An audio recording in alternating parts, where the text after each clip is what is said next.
স্বাগতম আজকের এই ক্লাসে। আমার প্রিয় শিক্ষার্থীরা, আমি আশা করি আল্লাহর অশেষ মেহেরবানিতে তোমরা ভালো আছো। আলহামদুলিল্লাহ আমি ভালো আছি। ইনশাআল্লাহ আজকের এই ক্লাসে আমরা একটি সংখ্যাকে কিভাবে বর্গ করতে হয় আমরা বর্গে কয়েকটি বর্গ শিখব 1 থেকে 10 পর্যন্ত। অর্থাৎ একটি সংখ্যাকে স্কয়ার করলে কি বার হয় এবং রুট করলে কি বার হয় এই সংখ্যা আমরা আজকে এই ক্লাসে আমরা শিখব। তো আমরা প্রথমে আমরা কি যে 1 আমরা এই সংখ্যাকে যদি কি করি আমরা 1 1টা যদি স্কয়ার মানে কি করি বর্গ করি তাহলে কত বের হয়? এখানে 1 বের হয়, ঠিক আছে।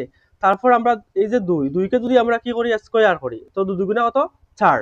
আবার এই 1 কে যদি আমরা কি করি রুট করি তাহলে কত বের হয়? এখানে দেখো 1 বের হবে। তারপর 4 কে যদি আবার কি করি এই যে 4 কে যদি আবার কি রুট করি তাহলে কি হবে? আবার 2 বের হবে। আবার যে তাহলে এখানে কি আমরা আজকের এই ক্লাসে আমরা শিখব রুট স্কয়ার সমান এটি প্রমাণ আমরা শিখবো। যেখানেও দেখো চাই আমরা অনেক সময় যে একটি অঙ্কের পরিবর্তে কি, যেমন মনে করো এখানে আমি যে একটা অঙ্ক দেই, যেমন সাপোজ মনে করো a প্লাস b এর মান কত 2 হলে যে a মাইনাস b এর মান কত এটি বের করতে। তাহলে আমরা অনেক সময় রুট স্কয়ারের সমান দেই কিভাবে দেখো যে এখানে আমরা যদি লিখি a মাইনাস b এর মান যদি আমরা কি করি বের করি তাহলে আমরা a minus b whole square সূত্র কি সূত্র হচ্ছে আমরা a plus B whole square minus কি মাইনাস 4ab। এখন দেখো এখানে যে অর্থাৎ এখানে ab এর মান আমরা যদি এখানে কত দেই 4 দেই, ঠিক আছে। তো 4 দিলে আমরা কত যে a প্লাস b এর মান যদি 4 দেই তো 4 এখানে 4 দিলাম মাইনাস 4, তখন 4 এর স্কয়ার মানে 4 কত 16 মাইনাস 4, এখানে কত দেখো কত 16 থেকে 4 মানে 4 বিয়োগ করলে 16 থেকে 4 বিয়োগ করলে কত থাকে মাইনাস করলে কত 14। তাহলে কত এখানে a মাইনাস b হোল স্কয়ারের মান কত যে a মাইনাস b হোল স্কয়ারের মান হচ্ছে 14 মানে 14, ঠিক আছে।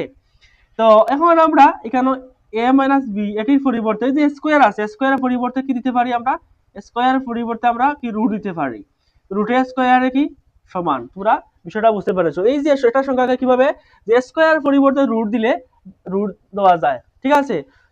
তাহলে আমরা এই সংখ্যাকে আমরা হবে এই সংখ্যাকে স্কয়ার করব, তবে আবার এই সংখ্যাকে আবার কি করব স্কয়ার করার পরে এই সংখ্যা আবার রুট দিব, রুট দিলে আবার এই আগের সংখ্যা কি আমরা পাবো। তো তোমরা বিষয়টি বুঝতে পেরেছো তোমরা কি এখানে স্কয়ার পরিবর্তে কি আমরা কি রুট দিতে পারি।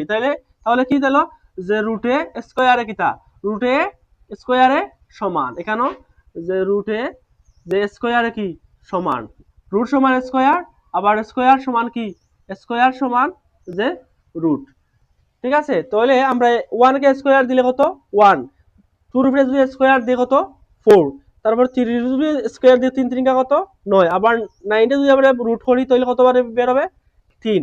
তারপর কেন 4 এর স্কয়ার দিলে কত 4 4 16, 16 কে যদি আবার রুট করি তাহলে কত বের হবে 4, ঠিক আছে। তোমরা ক্যালকুলেটর থাকলে তোমরা ক্যালকুলেটর দেখো তুলবে রুট 16 4 বের হবে। তারপর কেন 5 এর যদি স্কয়ার দিই সমান কত 5 5 কত 25, ঠিক আছে। আবার যদি কেন 25 কে রুট দেই তাহলে কত বের হবে 5। তারপর এখানে দেখো 6 এর উপরে যদি স্কয়ার দেই কত 36, আবার রুট যদি এটাকে কত করি রুট করি আবার 6 বের হবে। তারপর 7 সাথে যদি আমরা কি করি স্কয়ার দেই 7 7 কত 49, তো 49, তো আবার এখানে যদি রুট করি তাহলে কত বের হবে 49 কে যদি আবার রুট করি কত বের হবে 7।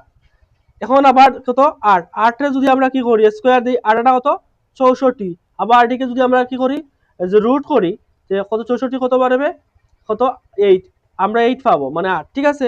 তারপর 9 এর উপর যদি স্কয়ার দেই 9 কত 9 কত 81, আবার যদি এটিকে যদি আমরা কি করি আবার রুট করি কত বের হবে এখানে আমরা 9 পাবো।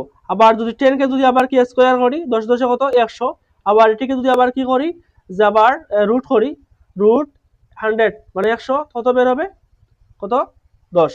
তাহলে আমরা এই ক্লাসে কি শিখলাম যে একটা সংখ্যাকে 1 থেকে 10 পর্যন্ত আমরা কি 1 থেকে 10 পর্যন্ত একটি সংখ্যাকে যদি আমরা কি করি স্কয়ার করার পরে কি যে সংখ্যাটা আমরা এই সংখ্যাগুলা পাবো, আবার এই সংখ্যাকে যদি আবার কি করি আবার যে রুট করি তাহলে আমরা ওই সংখ্যাগুলা আগের সংখ্যাগুলা পাবো। তাহলে 1 কে যদি আমরা স্কয়ার দেই তো কত 1 পাবো, আবার এই 1 কে যদি আবার রুট দেই আবার 1 পাবো। আবার যে এখানে 2 কে যদি আমরা স্কয়ার দেই 2 দুগুণা কত 4, আমরা 4 পাবো, আবার এই 4 কে যদি রুট করি কত আমরা 2 পাবো। তারপর দেখো 3 কে যদি স্কয়ার করি 3 3 কত 9, তো আবার এটিকে যদি আবার কি করি রুট করি কত আমরা 3 পাবো। তো এই যে রুট 9 কত 3 পাবো, 3 এর উপরে স্কয়ার দিলে 9, আবার এই 9 এর উপরে রুট দিলে আবার 3। আবার দেখো 4 এর উপরে কি স্কয়ার, 4 এর উপরে স্কয়ার দিলে 4 4 কত 16, আবার এই 16 কে যদি আমরা কি করি রুট করি তাহলে আমরা 4 পাবো। আবার 5 এর উপরে স্কয়ার মানে কি 5 5 25, আবার এই 25 কে যদি রুট 25 আমরা কেন তুলি তাহলে আমরা 5 পাবো মানে 5 পাবো। আবার 6 এ যদি আবার কি করি স্কয়ার দেই তো 600 কত 37 মানে 36, আবার কত রুট কি রুট করলে কত 6 পাবো, 36 এ কত 37 এ যদি আমরা কি করি রুট করি আমরা 6 পাবো, ঠিক আছে।